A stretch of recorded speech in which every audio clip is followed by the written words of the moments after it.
Hi, welcome back to the Personality Hacker Podcast. My name is Joel Mark Witt. And I'm Antonia Dodge. So today we are talking about ISFPs, the ISFP personality type, and careers. Now, you might be an ISFP listening, so we're going to talk about you and your personality type related to career, or you might know somebody or have an ISFP in your life. Maybe they work for you or work with you. This might be a very interesting insight into how ISFPs show up to the working world.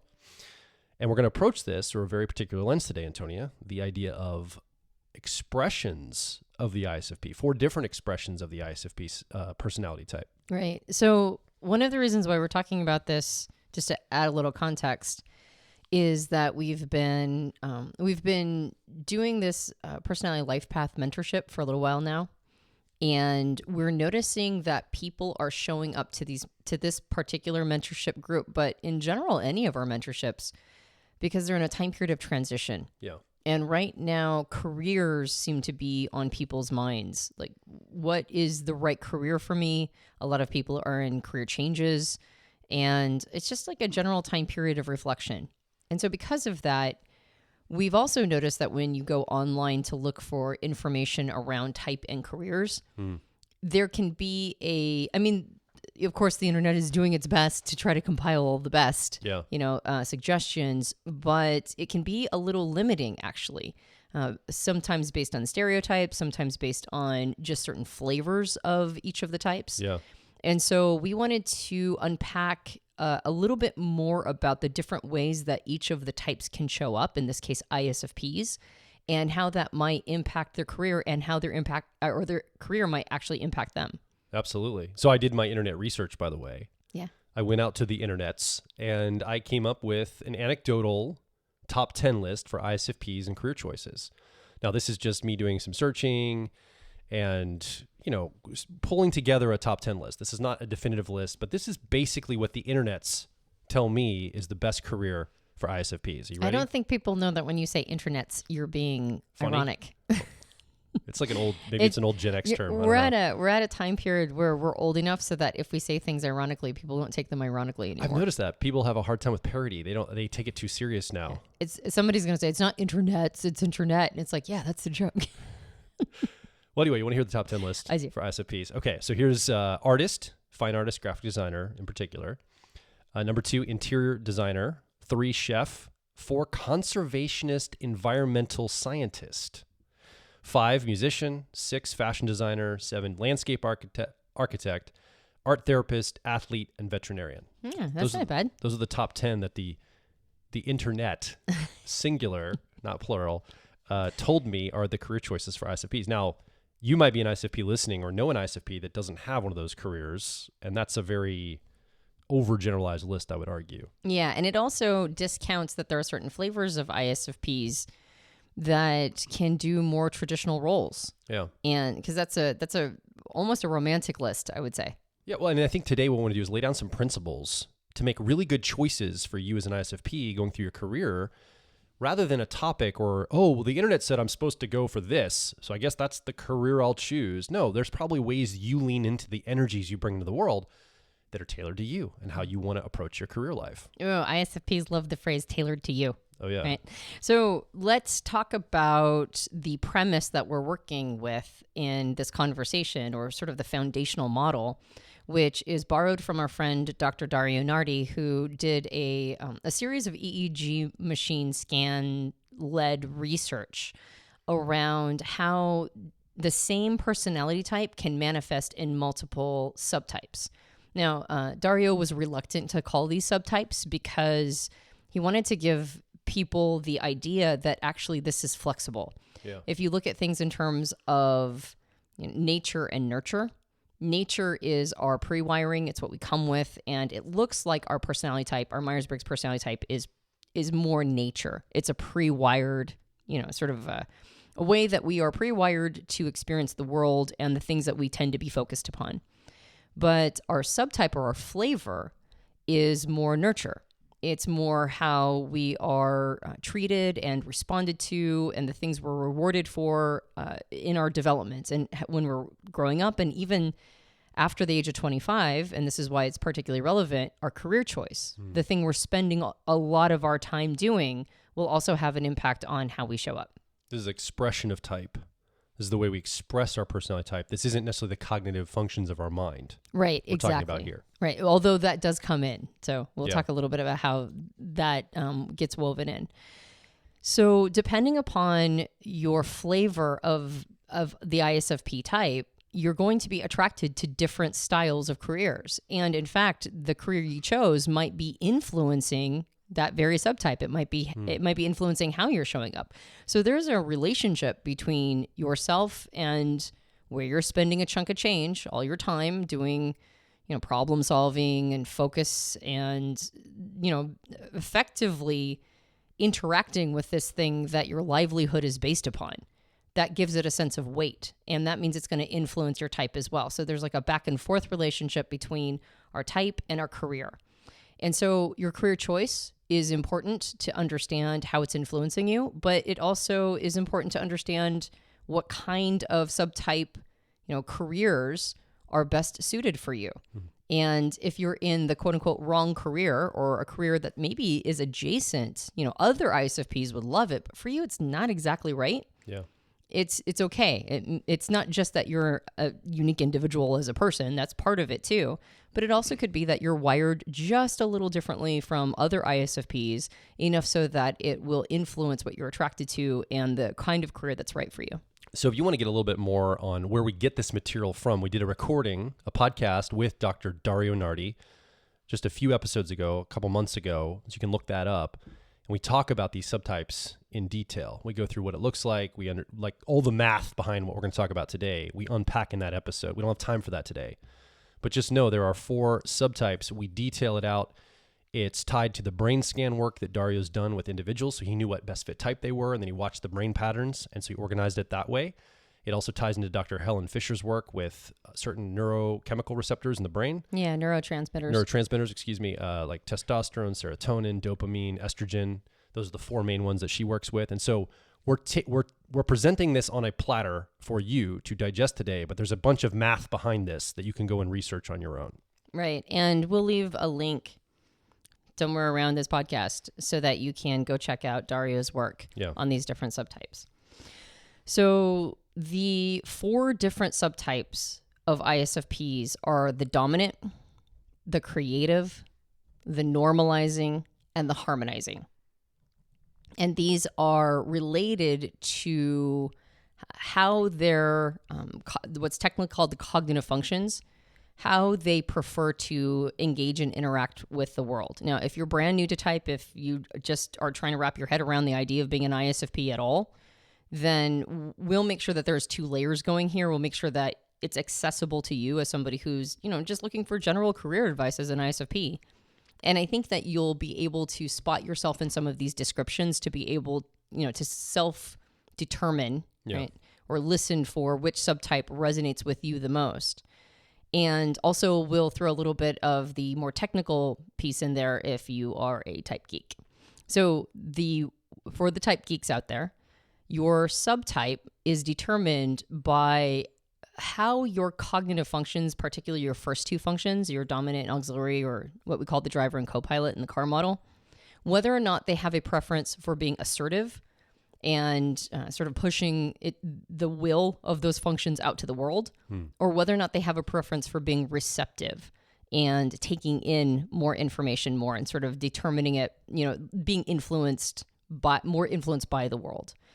So one way that you could see this is that the first style is what's technically called the analytic version, and that's more laser targeted, more focused. And the second style is called holistic, and that's more of an open frame. It's like you're taking in more territory, but because you're taking in a broader peripheral, you're not as focused. You're not as asserting your energy out. You're more taking in a wider frame. So as we look at these, you're going to notice a pattern emerging. So let's talk about the dominant. Let's start there. What's happening with the dominant expression of the ISFP, and how does that relate to careers? Okay, so if you're a dominant subtype, you tend to be more driven and confident than the other ISFPs or the other ISFP subtypes.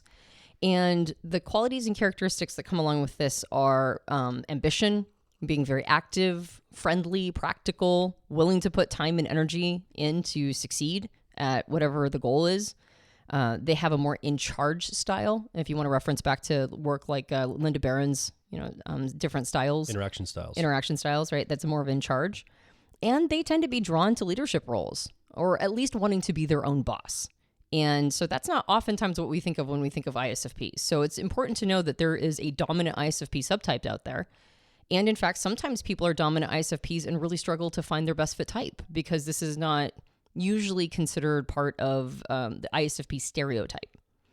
So there is a strong executive functioning capacity with the subtype that allows them to quickly act on new information. So they tend to be, they get into action quicker, maybe than other ISFPs. They have managerial skills. There is a capacity to plan and then conceptualize that plan. And they do tend to have good like sensory awarenesses for how to move through with their plans. And because there is a more assertive energy to this ISFP, some of the things that mark them differently than other subtypes are things like, because they're more managerial, they're more assertive, they're more leadership oriented, then they don't have as much of that creativity that other ISFPs may have. They might not be as good at listening as other ISFPs, or maybe not being as reflective as we think this type usually is. But it comes with, cost and benefits. What they lack in those capacities, then they're putting into a more managerial style. Yeah, so like these ISFPs, you might find at the top of like a nonprofit, or maybe the pastor of a church, or running a management, in a company or something. They're often seeking leadership roles, able to execute, take the lead, get things done, which we don't always associate with ISFPs, like from a stereotyped way. Yeah. With this type. Yeah, exactly. In fact, there is a entrepreneurial streak to some of these ISFPs. Like mentioned, they either want to be in charge, or they at least want to be their own boss. And so you're going to see them in more leadership positions than, like you mentioned, than is the stereotype. And if you have ISFP preferences and you find yourself drawn to those kinds of positions, right, to being your own boss or wanting to manage and lead a team, that's not outside of, that's not inconsistent with the ISFP type preference. There is a flavor that is more attracted to that form of leadership. Yeah. So what careers specifically? I don't think Dario really goes into that as much with this type as maybe some other types. Like I think when we talk about the ESFP, for example, he gives a lot of specificity on the types of careers. It's all based on the people that came in to do brain scanning. Mm-hmm. So my assumption is he didn't have as many ISFPs report their career. Well, I do think that actually he had quite a few ISFPs come in, but there is a little bit more of an openness to the career choices, but you can see that there's trends. So we've already mentioned it, but being a boss, right? Leadership, positions of leadership, positions of management, and being willing to put yourself, in a more directive role, I think is something that ISFPs of this subtype tend to be attracted to. But also there is a technical aspect to this type. They have an enjoyment of technical things, or at least a grasp of them. So you can find them in places like software coding, research, scientific research, and business strategy, education, policymaking, healthcare. These are all areas that you're going to see this kind of dominant ISFP shows up or showing up. And then if they enter the arts, and so there is, of course, always going to be a bit of a draw, to expression and art.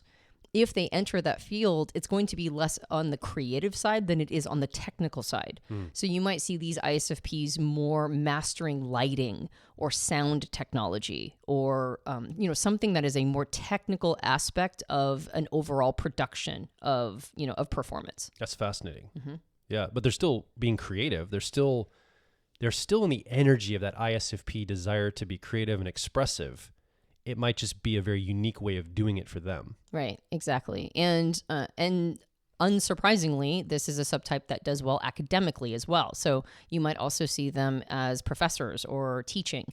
And I think that makes sense, combining that technical interest with a more leadership position, which might be in teaching.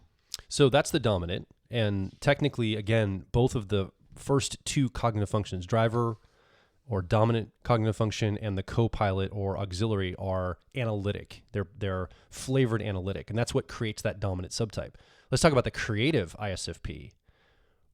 what does the cognitive function look like here? Yeah, thank you. I don't think I mentioned what it was for dominant. So yes, both both the perceiving and judging function, if you're a type geek. So in this case, introverted feeling authenticity and extroverted sensation, both of them are going to have that more assertive desire, or like it's going to like having that more assertive analytic energy. Both of them will. And that's what creates the dominant. So for the creative subtype, this is an ISFP that's more social, right? And there tends to be a bit of a flair to this ISFP.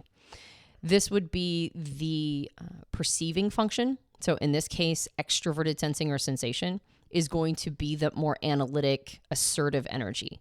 But the judging function, in this case, introverted feeling or authenticity, that's actually going to be holistic. It's going to be more receptive. And so the drive is going to be that more perceiving aspect, which is what creates that creativity, actually. So in this case, these are more exploratory ISFPs. They tend to have more of a maverick style. They're wanderers. They're particularly open-minded. And they don't mind stirring the pot of things, right? They can be a bit disruptive because they have a rebellious streak to them. They're usually decent at self-management, and they have high rapport building skills. They're very perceptive when it comes to voice, tone, and body language. So they really pay attention to a person's presentation and get a lot from that. They can have even though they're good at self-managing, they can have difficulty sticking to goals. And so the challenge isn't in the self, the challenge is in making things happen. Where the dominant subtype doesn't have that challenge as much. That's a lot more tuned into executive skills. This subtype really struggles with that piece, really sort of following through and making it stick. This is that ISFP on the stage in the spotlight, most likely. That they didn't build the stage, they didn't create the venue, they didn't sell the tickets. But you turn the spotlight on, they get on stage and they're performing well. They're being creative and they're very much tuned into that performance, whatever that is, or that expression. And when I say stage, I mean possibly a literal stage or a metaphorical stage, and whatever that means. Right, whatever they're focused on. And that's actually why they struggle sometimes with making things happen in the long range, is because they're so focused on that artistic pursuit. They're so hyper-focused on that creative component that they forget to do things like pay the bills, right? Or do the incidentals around them. And so this might be actually more of what we think of when we think of an ISFP. We think of somebody who's a little bit more head in the clouds in some ways and artistic, sort of rebellious, but also artistic and disruptive and having a flair, but then struggling to remember to pay the phone bill or whatever. Yeah. And so this is a more free-flowing ISFP. And it's a little bit more about needing to find the ability to commit to something, needing to build that more executive capacity to complete projects. But if they do, they can be serious powerhouses. And there's a lot that they have to offer. They're perceptive, they're sociable, they're imaginative. They put themselves out there, or they certainly can. And they have a more daring component to them. So because of that, they have a lot of creative potential, and they can apply it to whatever they want to apply to. So that idea of getting immersed in artistic capacities and kind of struggling, though, with the follow-through means that they're not going to be as attracted to day jobs. They're not going to be as attracted to like sitting in a chair in a cubicle and working their job as much as maybe other subtypes. They're going to want to live a little more counterculture, and they're going to want to find something that suits them. So it's hard to really list all of the careers that this kind of ISFP is going to be suited for, because it's very personal, right? Yeah. It's like whatever their artistic expression is, that's probably what they're going to be going for. We have an ISFP friend who lives in an abandoned or semi-abandoned house with like 3 other people, and has a leather making business. Like he makes leather wallets and sells them on Etsy. Lives very like within his means, and sells just enough to eke by, and is wildly happy in this life. Like loves living that lifestyle because it allows him to express and create, and it's extremely countercultural. I mean, that's not really a quote unquote career on paper. I'm going to live in a semi-abandoned house with some other people and make leather for a living. Like that's a very, like, how would you call that a career? But it is his career choice in life. Yep. And so I think that's the kind of thing you're speaking to, is this might look very different for you as an ISFP from the traditional quote unquote career on paper in a resume of sorts. Yeah. Yeah. There's higher randomness to this type or the subtype. And so finding the thing that suits you as an individual and as part of your creative expression. Yeah.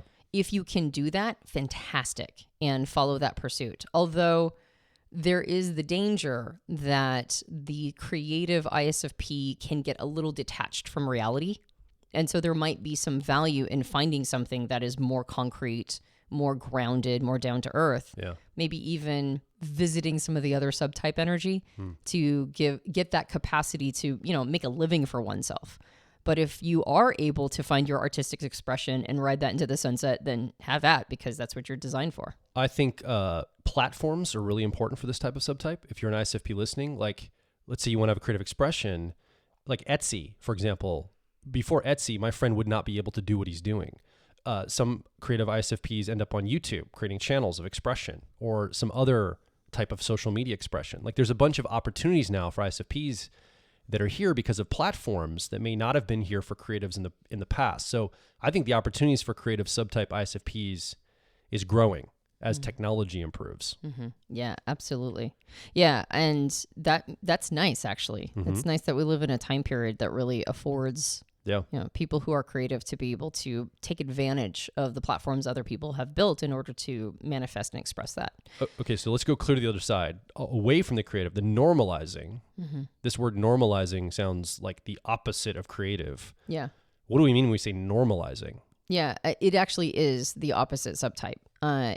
If, for those of you that are type geeks, if the creative is about the analytic perceiving and holistic judging, the normalizing is in reverse. So the judging function, in this case, introverted feeling or authenticity, that would be the analytic. That's the more assertive energy. The driver. And the extroverted sensing part, the perceiving part rather, extroverted sensing or sensation, that would be the holistic, the more receptive. And that's what creates the normalizing subtype. So these are more conventional and specialized ISFPs. They're going to be more serious, private, focused on balance. They're steady. They have a perfectionistic streak to them. And because they're closer to the norm, they can be found anywhere in society, right? They fill a lot of different roles, actually. They are more linear and concrete. They don't like to wing it. Unlike the creative ISFP that kind of lives on winging it, this is an ISFP that does not like to do that. They want to have a little bit more of a specialization and have more of a control over their day-to-day experience. Yeah, these ISFPs are not going to be as lone wolf as maybe the creative types.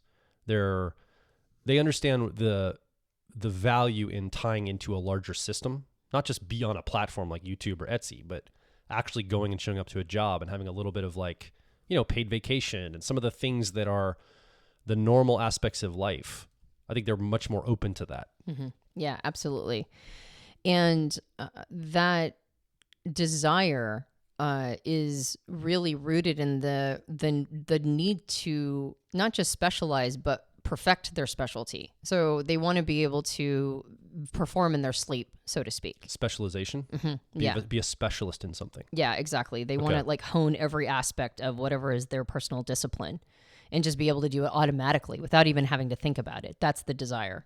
And so that means having more self-discipline, more discipline around the thing that you're doing, as opposed to, not being able to commit and kind of having more of a free-form, loosey-goosey life. This is the opposite of that. This is becoming a real master of whatever the discipline is. But it doesn't have to be something that is, particularly, it doesn't have to be something that is romantic. It can be something that is just a standard career. They can be found in all areas. And there is a lot of need for people like this, actually, in almost every arena. ISFPs that are normalizing play well with others, and they play well with institutions. So unlike the creative ISFP, where it's kind of hard to tell you the list of the things that the careers you can go for because it's very much about individual expression, this is the opposite. These ISFPs can go almost anywhere as long as they have a desire to learn the discipline of that particular career. But there are things that are, sort of favorites. Because they work well in institutions, they can be both assistants and managers, right? Kind of like the dominant subtype really likes to go out for leadership. This is more of a support role. Where do you need me? And so they can be patient in both of those positions. They can also get into things like working with an acting troupe, right? So there might be like a whole group of people who are doing this, and as opposed to being the lone wolf that is performing, they can be part of a group of people that is doing performance. But then they can also just as easily work in a clerical pool. There is a ability to shine when connecting language with feeling and body motion. And so this shows up in design, in media, in performing arts. It shows up in education. It shows up in social work, right? Anything that can combine this idea of expression with physicality. And so teaching is a really good one, right? And other forms of media production is a good one too. But ultimately, because of their desire to self-educate, their desire to get really good at whatever it is that they're doing, can go anywhere as long as it's a place of interest. Yeah. And you can also see why maybe this style of ISFP, if you lean this way, you probably have struggled with, am I really an ISFP? Maybe I'm a different personality type altogether. Like maybe I'm a complete, maybe ISFJ or something, because I seem to be okay with being an institution and just doing the same thing every day. So am I still an ISFP? And just if you notice, there's this smell in the air. There's this energy of expression that runs under everything. Doesn't matter which of these four, and we're going to talk about harmonizing next. There's a level of needing to express yourself. This is just the way you do it. So let's talk about that normalizing, that final subtype for ISFPs, normalizing. Oh, we just talked about normalizing. It'd be harmonizing. Mm-hmm. Excuse me, harmonizing. Yeah. One more note on the normalizing, though, is that there tends to be, even with the normalizing subtype, there does tend to be a little bit of a restlessness. And so we talked about this with ESFPs, how the normalizing ESFP needs to have a hobby that's exciting or interesting, or maybe something that's like a long-term project, like writing a book. The normalizing ISFP also has to have outside interests. Yeah. Their career is not going to be enough for them. And so they tend to do a lot of, like, they have very interesting side hobbies that support their, whatever it is that they're applying themselves to in their day job. Yeah. And that's important, right? And I think this is probably the case for a lot of well, actually, most people need to have a hobby or two to supplement whatever they're doing in their day job. But I think this is particularly important for the SFP types or the SP types who need to have their extroverted sensing or sensation aspect of themselves. Even if that is a more chill vibe version of it, they still need to feel that sense of aliveness, and they need to feel like they're in flow with the universe. And careers don't always allow for that. So making sure to have a side hobby that really connects you to that feeling of aliveness and that feeling of being sort of in the flow of the universe, whatever that means for you, that's really crucial to subsidize your day job. Yeah. Okay. So now let's talk about the harmonizing, not the normalizing, the harmonizing, the final one. Right. And so harmonizing subtypes are the more empathic and reflective subtype. And for ISFPs, this might be, actually, in some ways, the creative ISFP is a bit of a stereotype, but I think harmonizing is also a bit of a stereotype for ISFPs, because this is the more chill vibe version. This is the one that comes across as more mystical. So these, some of the characteristics and traits of these ISFPs is caring, mystical, peaceful. They can be the most spiritual of all the types, not just of the ISFP subtypes, but like all the types. This can be one of the most spiritually inclined of the types.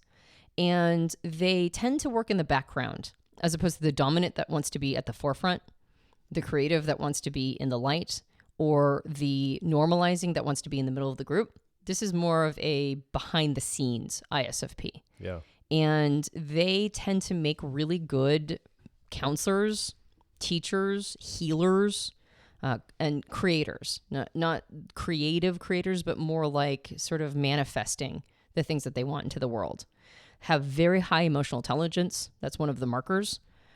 They might find themselves in artistic roles, but they also might find themselves in meditative roles or even therapeutic roles.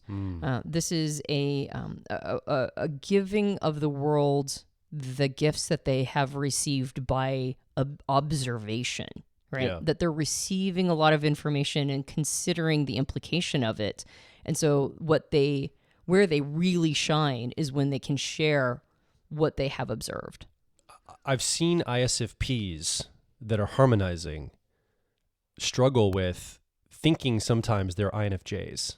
As an example, they're so tapped into the intuition, into picking up psychic energy from other people, the therapeutic nature of tapped into what's going on for other humans.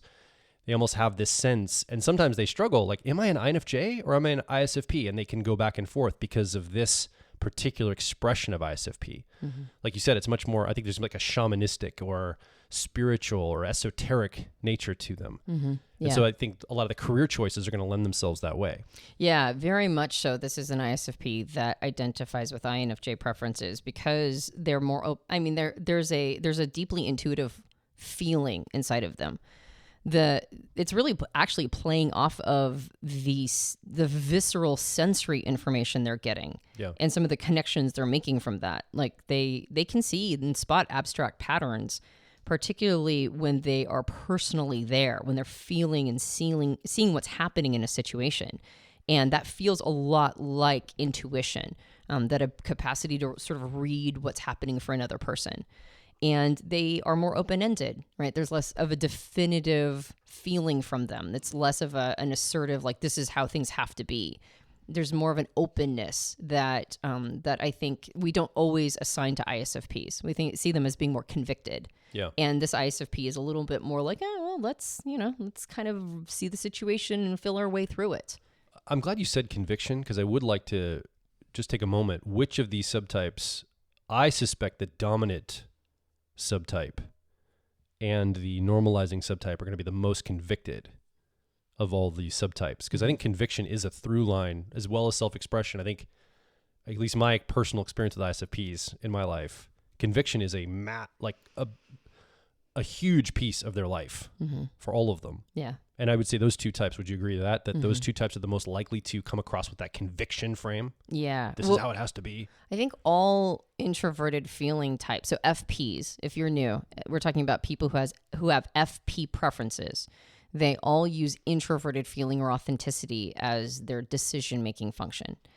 And all people who have this function as a strength are very aware of how they feel about things, like what they like and dislike, what they think is right or wrong. There's going to always be a natural tapping into that energy. Yeah. But when it has an analytic preference, which is that sort of assertive, focused preference, that's when there's a tendency to be on a crusade, right? There's there's a definitiveness to it. There's an assertiveness of what has already been concluded and figured out. When introverted feeling or authenticity has a more holistic flavor to it, it's still in touch with what it likes and dislikes and the things that mean something, but it tends to be more reflective about the self. It's more exploring how things are making it feel, as opposed to, getting to a place of quick conclusion making around it. And so if people who have the analytic version are on a crusade, people who have the holistic version they have like a lot of little crusades, like a little things that mean something to them. And so you might only run into that thing when it's been triggered. Like, you might not know that this is really important to this person until the situation triggers it. Yeah. As opposed to somebody with the analytic version, which is going to be like they're leading with it. They're letting you know before they even get there what's important to them. So the dominant and the normalizing, which taps into that more assertive analytic version, that their positions are going to be a little bit more obvious. Yeah. So as we move back again to the harmonizing subtype, out of the four expressions of ISFP, they're probably the most open and less convicted. I mean, they still have access to that conviction like you talked about, but they probably aren't leading with that all the time. They're probably not going through life on a cause or a mission. They're more open and letting the energy come to them. And so careers that they choose, or the type of work that they end up doing, or the vocation they go into, is probably going to lend itself to more of that openness, less of a crusade I'm on, and more of a support or gathering energy, letting it come into me, letting the energy come to me onto my turf. Yeah. Again, this is going to be more of a counselor, a healer. We talked about with ESFPs that are harmonizing, they can even be shamans. Same deal with ISFPs that are more harmonizing. They might even have a shamanistic streak. Or it might not necessarily have to be, specifically spiritual. It can simply be therapeutic. So I think you're going to see them in a lot of different roles where they're helping guide another person or other people to finding that person, helping find their best self, or something that really allows a person to work through a healing time period in their life. They're like guiding. They're almost like guides.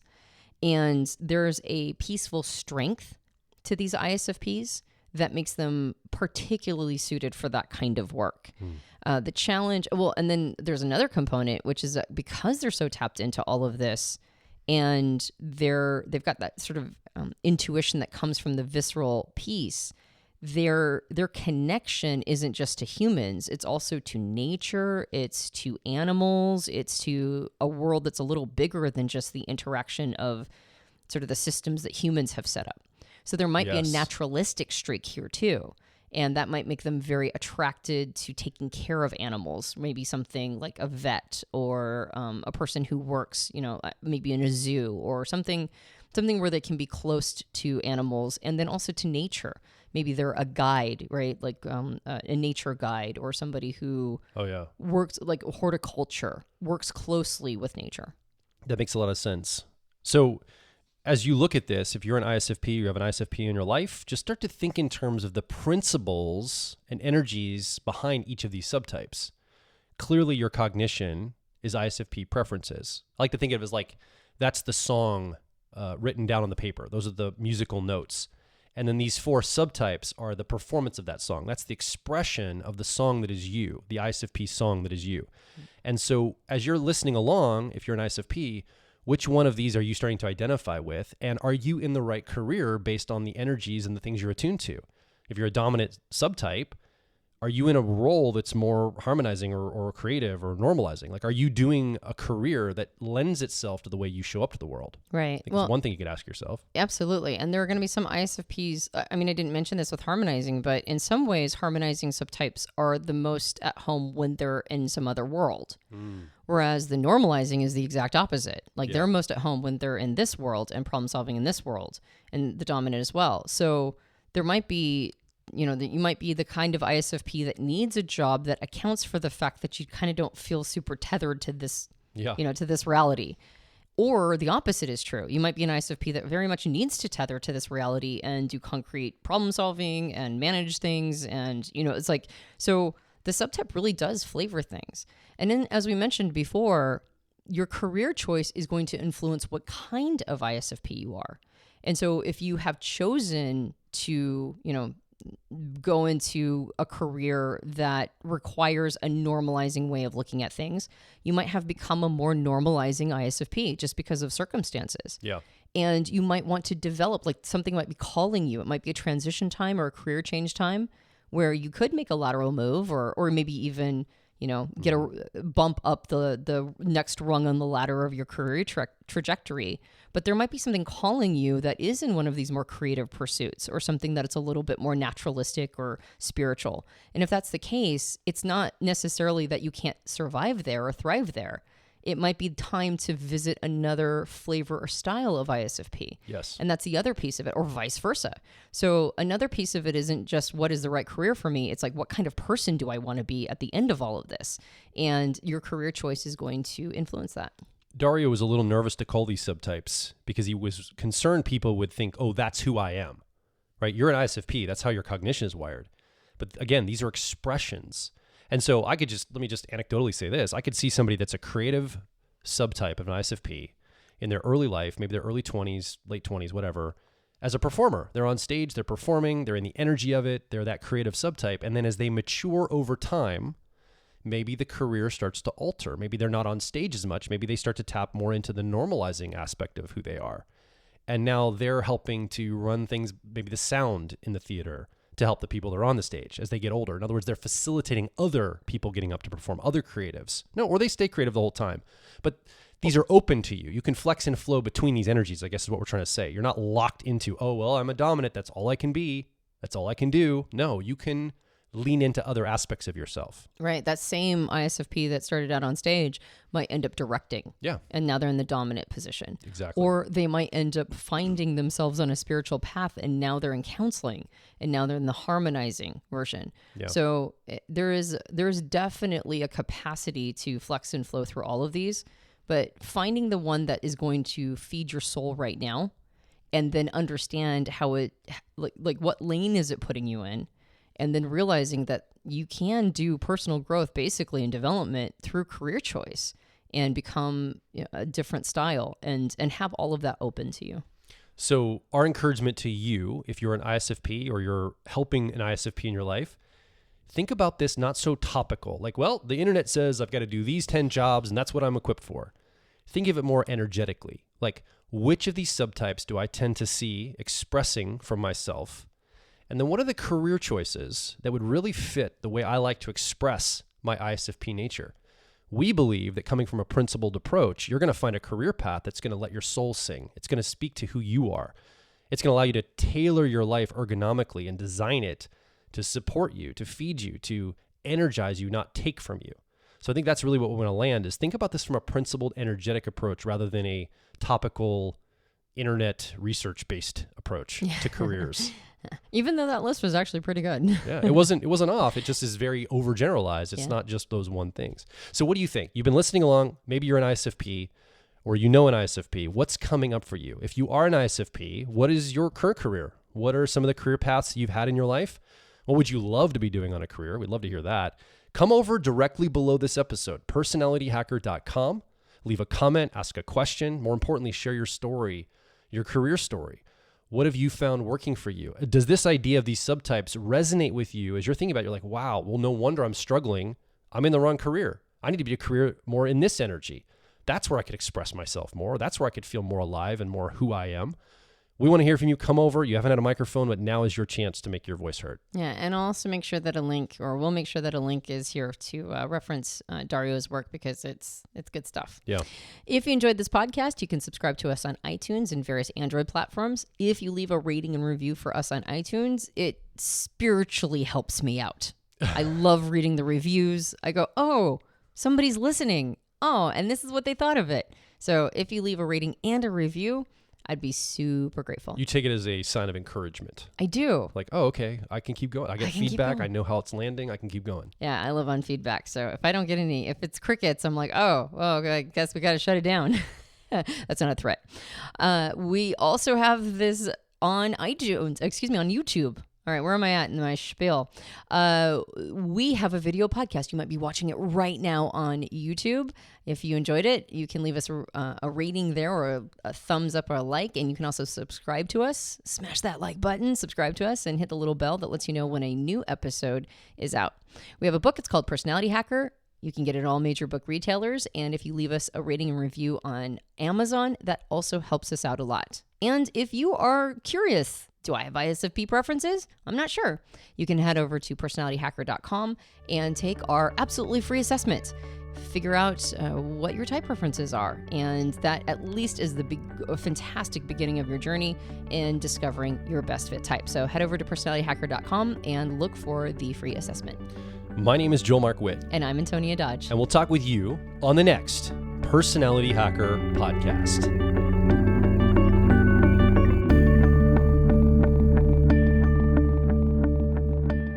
If you're focused on personal growth, I think you'll resonate with our core content over at personalityhacker.com. We want to see you understand how your mind is wired so you can generate motivation, improve social skills, find career opportunities, and master excellent decision making. But a quick warning, we are advice and action focused in all of our articles, podcasts, and videos. This means that we attract people who like to be challenged to become excellent, to take action, to put in the work to optimize themselves, not simply just gather more information. If you are committed to personal growth and ready to radically find your inner truth, then come over and be a part of our growing community of like minds at Personality Hacker.